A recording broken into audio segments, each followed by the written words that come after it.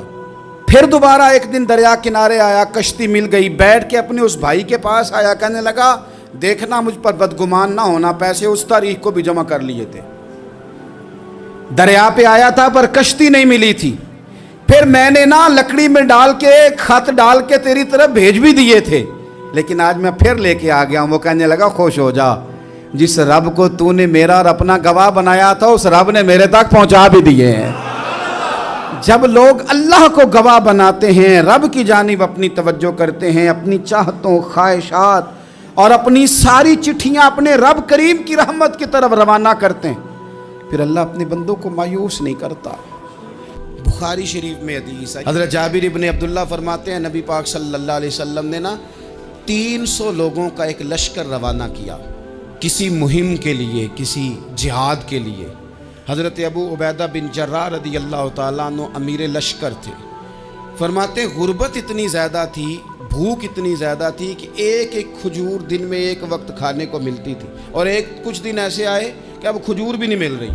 فرماتے ہیں اتنی زیادہ بھوک لگی مجاہدین کو، 300 بندہ پتے کھا کے گزارا ہونے لگے۔ یہ بخاری میں موجود ہے۔ آپ فرماتے ہیں کہ دریا کے کنارے ہمارا پڑاؤ تھا، ٹھہراؤ تھا، جب بھوک سے نڈھال ہو گئے نا، وَيَرْزُقْهُ مِنْ حَيْثُ لَا يَحْتَسِبُ، اللہ وہاں سے روزی دیتا ہے، گمان بھی نہیں ہوتا۔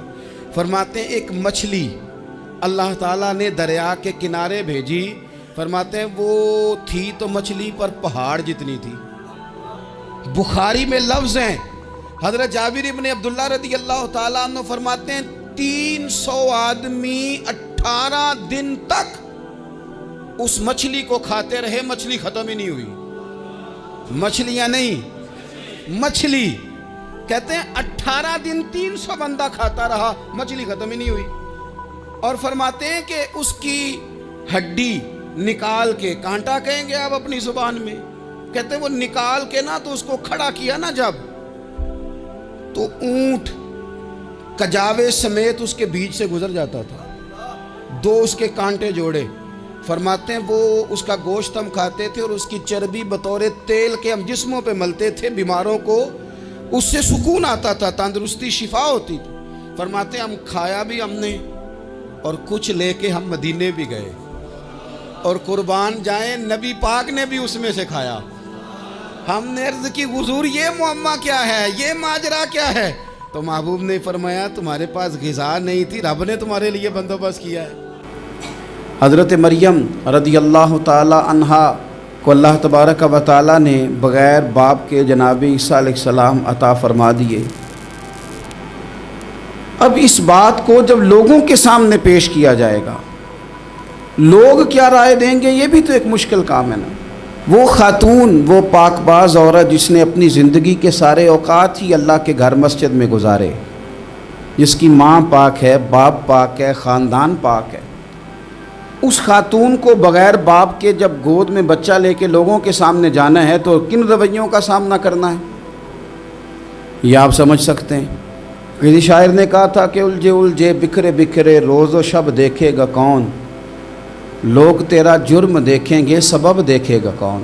لوگ تو ظاہری حالات کو دیکھتے ہیں اور فیصلہ کر دیتے ہیں، سبب کیا ہوا تھا، وجہ کیا بنی تھی، تصویر کا دوسرا رخ کیا، اس پر تو غور ہی کوئی نہیں کرتا۔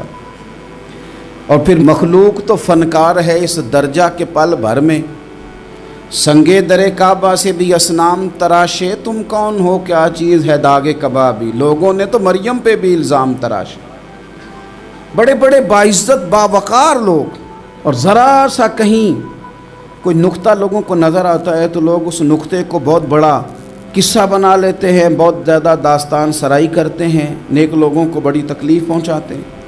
لیکن اگر وہ شخص سچا ہے اور اپنے رب کی بارگاہ میں وہ صاف ہے تو پھر اسے زیادہ وضاحتیں دینے کی ضرورت بھی نہیں، اور ویسے بھی جب لوگ بہت زیادہ مخالفت کر رہے ہوں تو وضاحتیں دینا کام بھی نہیں آتا، اس وقت صفائی دے کے انسان مزید الجھتا چلا جاتا ہے۔ حضرت مریم کی گود میں جناب عیسیٰ علیہ السلام تشریف لے آئے تو جناب مریم کو حکم تھا کہ آپ نے بولنا ہی نہیں، آپ نے بات ہی نہیں کرنی، آپ خاموش رہیں۔ وہ خاموش ہیں، بچہ پنگوڑے میں ہے، قوم کے سامنے ہے تو قوم بڑے سخت نظروں سے دیکھتی ہے، بڑے سخت جملے کہتی ہے، اور انہوں نے کہا کہ مریم یہ بچہ کہاں سے آ گیا، آپ بھی نیک، آپ کا باپ بھی نیک۔ تو جناب مریم نے کیا کہا، قرآن مجید سورہ مریم کی آیت نمبر 29 دیکھیے، فَأَشَارَتْ إِلَيْهِ، تو جناب مریم نے نا پنگوڑے کی طرف اشارہ کیا، جناب عیسیٰ کی طرف اشارہ کیا، توجہ ادھر کی، فَأَشَارَتْ إِلَيْهِ، بچے کی طرف اشارہ کیا، گویا اس سے پوچھ لے تو قوم کیا کہتی ہے۔ انہوں نے کہا قالوا کیف نکلم من کان فی المہد صبیا، یہ کیسے بات کرے گا، یہ تو پنگوڑے میں بچہ ہے۔ پنگوڑے میں بچے بھی کبھی بولے ہیں، وہ بولتے ہیں بھائی، پر جب رب چاہے، اور جب اللہ اپنے بندوں کو صاف کرنا چاہے، اور جب رب اپنے بندوں کی عزتوں کا محافظ بنے تو بچے پنگوڑوں میں بھی بولتے ہیں۔ جناب یوسف کے لیے بھی بولا تھا، جناب عیسیٰ بھی پنگوڑے میں بولے تھے، جناب جریج کے لیے بھی بولا تھا، بچے بولتے ہیں، لیکن کب، جب رب چاہے۔ کیسے بولے گا، یہ تو پنگوڑے میں ہے۔ لیکن جب انہوں نے دیکھا نا بچے کی جانب، آپ نے منہ سے نہیں کہا، وہاں تو حکم تھا چپ رہنا ہے، وہ خاموش تھی، پنگوڑے کی طرف اشارہ کر کے کہا اس سے پوچھ لو جو پنگوڑے میں ہے۔ تو جناب عیسیٰ پنگوڑے سے بولے اور سیدھے ہاتھ کے اشارے کر کر کے بولے، کیا کہتے ہیں، فرمانے لگے قال انی عبد اللہ۔ عیسائیوں نے کل کلاں کو کہنا تھا نا وہ اللہ کے بیٹے ہیں، تو انہیں بات ہی یہاں سے شروع کی، کہنے لگے لوگوں سنو میں اللہ کا بندہ ہوں۔ بات شروع یہاں سے کی، جو کل بات ہونی تھی آج اس کا اظہار کیا، کہنے لگے انی عبد اللہ، میں اللہ کا بندہ ہوں، آتانی الکتاب، مجھے کتاب دی گئی ہے، وجعلنی نبیّا، اور رب نے مجھے نبی بنا کے بھیجا ہے۔